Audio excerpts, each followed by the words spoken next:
Latex ये latex कहां पाया जाता है? और बच्चों का जवाब डी नंबर ऑप्शन आया है। डी नंबर ऑप्शन सबसे ज्यादा बच्चे बता रहे हैं। डी नंबर ऑप्शन में क्या है? पीपल में होता है, पीला कनेर में होता है और बरगद में होता है। जवाब तो एकदम सही दिए हो भाई, तीर का निशाना एकदम सटीक जगह पे लगा है। पहला का ना डी ऑप्शन सही जवाब होगा। जो बच्चे पहला का डी बताएं एकदम सही जवाब बताएं। ऐसे ही आप लोग धड़ाधड़ जवाब बताते रहिएगा। चलिए भाई आगे बढ़ते हैं। दूसरा नंबर क्वेश्चन क्या कह रहा है? मानव मूत्र में यूरिया की प्रतिशत मात्रा, यानी कि मानव का जो मूत्र होता है उसमें यूरिया कितना प्रतिशत होता है?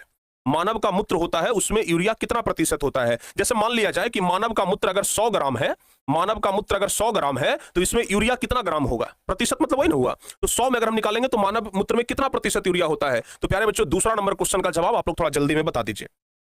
दूसरा नंबर क्वेश्चन का जवाब आप लोग थोड़ा जल्दी में बताइए ताकि हम जल्दी से आगे भी बढ़ जाएं। ठीक है, दूसरा नंबर क्वेश्चन का जवाब थोड़ा सा आप लोग जल्दी में बता दीजिए। दूसरा का कौन सा? C option. 71% बच्चे बता रहे हैं सी ऑप्शन। सबसे ज्यादा बच्चों ने तो भाई 71% में ही जवाब दिया है जी। 71% एकदम सही जवाब है, सी ऑप्शन। आप लोग तो एकदम आज कमाल कर दिए हैं।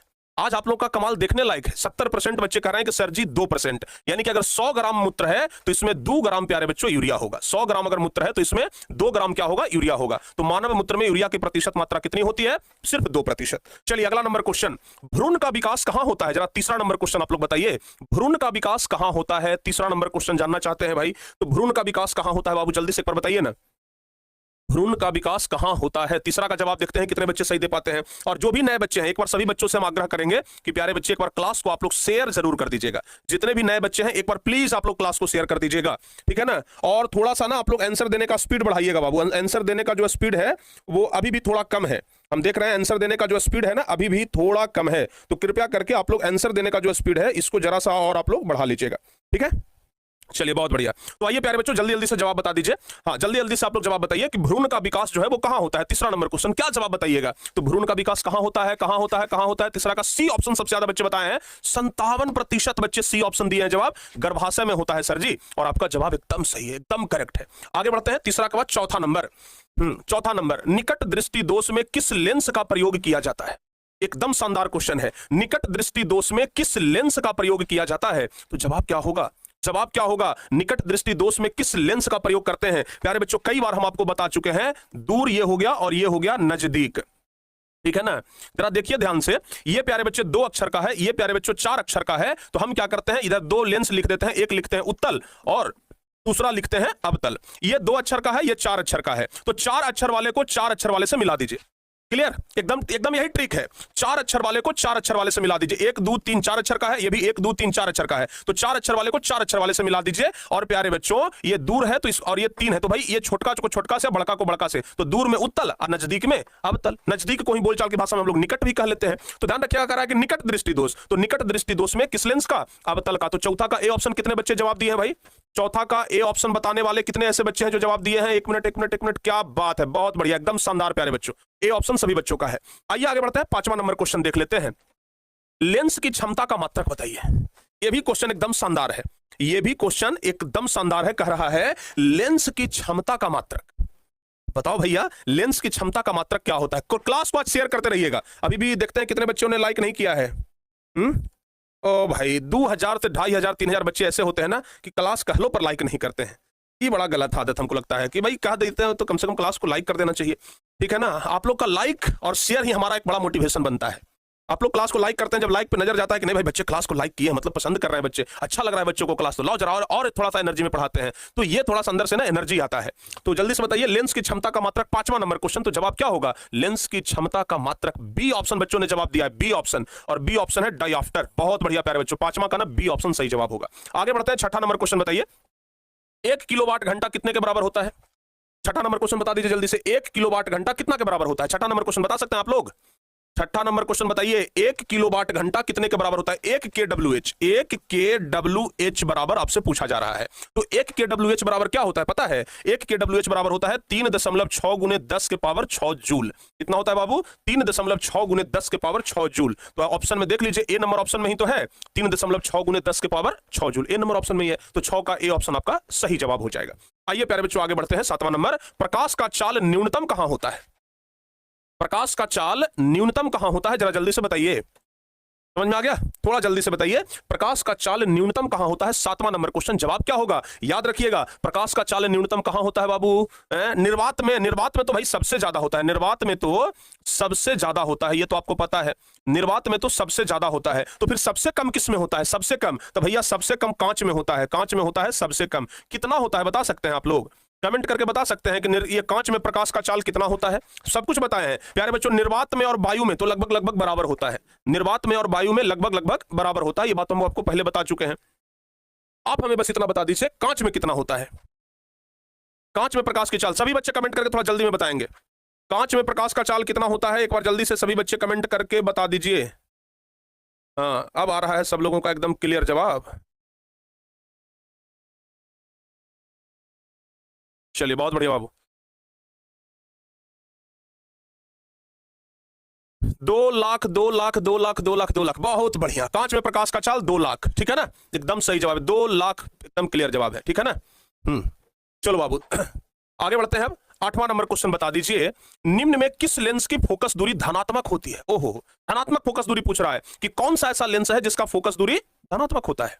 कौन सा ऐसा लेंस है जिसका फोकस दूरी धनात्मक होता है? प्यारे बच्चों हम बताए थे कि चाहे लेंस हो चाहे दर्पण हो, चाहे लेंस हो चाहे दर्पण हो, उत्तल का हमेशा फोकस दूरी धनात्मक होता है। लेंस का भी फोकस दूरी धनात्मक और दर्पण का भी फोकस दूरी धनात्मक। तो उत्तल लेंस हो चाहे उत्तल दर्पण हो, फोकस दूरी हमेशा धनात्मक होता है, याद रखिएगा। तो बाबू 8वां का कौन सा ऑप्शन सही होगा? 8वां का ए नंबर ऑप्शन हमारा एकदम करेक्ट आंसर है। लेंस भी चाहे दर्पण भी अगर रहता तो यही वाला सही होता। आगे बता दीजिए बाबू 9वां नंबर क्वेश्चन, आयोडीन को निम्नलिखित में किस द्रव्य को घोलने से टिंक्चर आयोडीन बनता है? बहुत बढ़िया। क्वेश्चन क्या कह रहा है? आयोडीन को किस चीज में घोलेंगे तो टिंक्चर आयोडीन बनेगा? बताओ तो बाबू जल्दी से।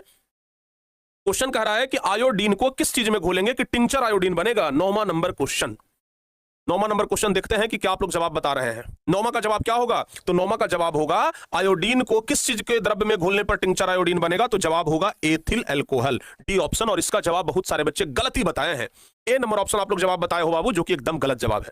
आपसे यह उम्मीद नहीं था कि आप ए नंबर ऑप्शन बताओगे, लेकिन आपने ए नंबर ऑप्शन बताया, जो कि एकदम गलत जवाब है। ए नंबर ऑप्शन तो होगा ही नहीं, ए नंबर ऑप्शन तो होगा ही नहीं, आपका जवाब गलत है।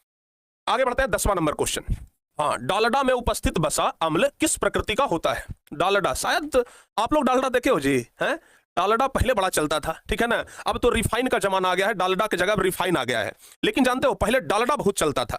हम लोग जब बचपन में भोज उज खाने के लिए कहीं जाते थे, तो अगर गर्मा गर्म अगर कुछ मिल गया, पूड़ी ये सब गर्मा गर्म मिल गया, तब तो कोई दिक्कत नहीं है। लेकिन गलती से पूड़ी अगर ठंडा हो गया, पूड़ी अगर ठंडा हो जाता था, तो पूड़ी के ऊपर में एक एकदम उजला लेयर डालडा का बैठा हुआ है, उजला लेयर एकदम डालडा जो है ना वो जम जाता था। डालडा बड़ा खतरनाक होता था स्वास्थ्य के लिए। तो डालडा में उपस्थित जो बसा अम्ल है ना, वो किस प्रकृति का होता है? ए नंबर ऑप्शन आप लोगों का कहना है कि सर जी 10वां का ए ऑप्शन होगा, और आप लोगों का एकदम कहना बिल्कुल सही है। डालडा में उपस्थित बसा अम्ल किस प्रकृति का होता है? तो संतृप्त होता है। चलिए आगे बढ़ते हैं बाबू।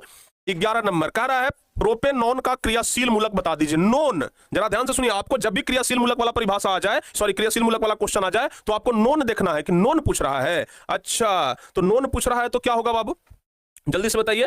प्रोपेनॉन, तो इसका जवाब क्या हो जाएगा? सीओ। प्रोपेनॉन, तो इसका क्रियाशील मूलक क्या होता है? सीओ होता है, ध्यान रखिएगा। जैसे OH किसका होता है? OH होता है अल्कोहल का। COOH किसका होता है? कार्बोक्सिलिक एसिड का। उसी प्रकार से CO, याद रखिएगा, प्रोपेनॉन, ठीक है ना? जैसे अल्कोहल रहता है तो लास्ट में लग जाता है ऑल, एथेनॉल, ब्यूटेनॉल, इस प्रकार से। उसी प्रकार से प्यारे बच्चों इसमें लगेगा प्रोपेनॉन, ठीक है ना? ब्यूटेनॉन, इस प्रकार से लगता है। तो 11 का सी ऑप्शन, इसका जवाब सही बताए थे। सिर्फ 30-40% बच्चों ने सही जवाब दिया है, और अधिक बाबू आप लोग प्रयास करिए थोड़ा सा। आगे बाबू 12 नंबर क्वेश्चन क्या कह रहा है? इथिलीन क्या है? 12 नंबर क्वेश्चन बताइए। 12 नंबर क्वेश्चन कह रहा है कि इथिलीन के बारे में बताइए। इथिलीन क्या है? इथिलीन को ही क्या कहा जाता है पता है? इथिलीन को ही क्या कहा जाता है पता है? नहीं पता? पहले आप लोग जवाब बता दीजिए, फिर हम बताएंगे। हम तो जवाब बताए करेंगे, पहले आप बताइए ना, इथिलीन को क्या कहा जाता है? 12 नंबर क्वेश्चन बताइए। इथिलीन को क्या कहा जाता है? इथिलीन को क्या कहा जाता है? याद रखिएगा, जवाब होगा इथिलीन को ओलिफिन कहा जाता है। 12 का बी ऑप्शन होगा, 12 का बी ऑप्शन होगा, इथिलीन को ओलिफिन कहा जाता है। चलिए 13 नंबर क्वेश्चन कह रहा है निम्नलिखित में कौन जीवाश्म ईंधन नहीं है? अब 4 ऑप्शन दिया हुआ है, पूछ रहा है कि बताइए जीवाश्म ईंधन कौन नहीं है। तो प्यारे बच्चों ये तो एकदम आसान सवाल है, इसका जवाब तो आप लोग बस पलक झपकते दे सकते हैं, चुटकियों में दे सकते हैं। तो फिर बताइए ना, कौन जीवाश्म ईंधन नहीं है? बता दो बाबू जल्दी से, कौन जीवाश्म ईंधन नहीं है? बायोगैस की हम बात करते हैं, बायोगैस जीवाश्म ईंधन तो नहीं है। बायोगैस, पेट्रोलियम, प्राकृतिक गैस, कोयला, ये सब जीवाश्म ईंधन है, लेकिन बायोगैस जीवाश्म ईंधन नहीं है। तो बाबू 13 का ए नंबर ऑप्शन होगा। ठीक है ना, ए नंबर ऑप्शन ध्यान रखिएगा। ठीक है, चलिए बहुत बढ़िया। हाँ चलिए जी, निम्नलिखित में कौन सा जीवाश्म ईंधन नहीं है, तो हो जाएगा ए फॉर एप्पल बायोगैस। चलिए आगे बढ़ जाते हैं 14 नंबर क्वेश्चन। ठीक है ना, टिहरी बांध निर्माण का उद्देश्य क्या था? जो टिहरी बांध का निर्माण हो रहा था उसका उद्देश्य क्या था, जल्दी से बताओ बाबू। टिहरी बांध निर्माण का उद्देश्य क्या था? टिहरी बांध निर्माण का उद्देश्य 14 नंबर क्वेश्चन, जवाब क्या होगा? जल आपूर्ति। ये तो बिल्कुल सही है, जल आपूर्ति तो था उद्देश्य, भूमि सिंचाई भी था, बिजली उत्पादन। चूंकि एक बहुउद्देशीय परियोजना बनता है तो ये सब उद्देश्य होता है, तो जवाब होगा डी फोर दादाजी घर पर है, डी फोर दादाजी घर पर है, इनमें से सभी। ठीक है ना, ओके 14 का प्यारे बच्चों डी नंबर ऑप्शन सही जवाब हो जाएगा। आइए 15 नंबर क्वेश्चन की ओर बढ़ते हैं। कह रहा है कि निम्नलिखित में कौन सा तत्व आसानी से इलेक्ट्रॉन का त्याग नहीं करता है? कौन सा तत्व है जो आसानी से इलेक्ट्रॉन का त्याग नहीं करता है? बताइए, कौन सा तत्व आसानी से इलेक्ट्रॉन का त्याग नहीं करता है? क्या होगा जवाब? कौन सा तत्व आसानी से इलेक्ट्रॉन का त्याग नहीं करता है? तो A4 नाइट्रोजन। 15 नंबर, जल्दी से बताइए, निम्नलिखित में कौन सा तत्व आसानी से इलेक्ट्रॉन का त्याग नहीं करता है? आप लोग क्या बताए हो भाई? आप लोग का जवाब क्या है 15 नंबर का? B option. गलत जवाब, गलत जवाब, एकदम गलत जवाब। निम्नलिखित में कौन सा तत्व आसानी से इलेक्ट्रॉन का त्याग नहीं करता है? तो जवाब क्या होगा पता है? जवाब क्या होगा पता है? आप लोग का जवाब आया? अरे बहुत कम लोगों का आया। इसका जवाब होगा B4 भाभी जी घर पर है। ठीक है ना, इसका जवाब होगा B4 भाभी जी घर पर है, यानी कि 15 का बी नंबर ऑप्शन फ्लोरीन हो जाएगा, फ्लोरीन हो जाएगा। चलिए बहुत बढ़िया, मिस्टेक कर रहे हैं आप लोग बहुत सारे क्वेश्चन में।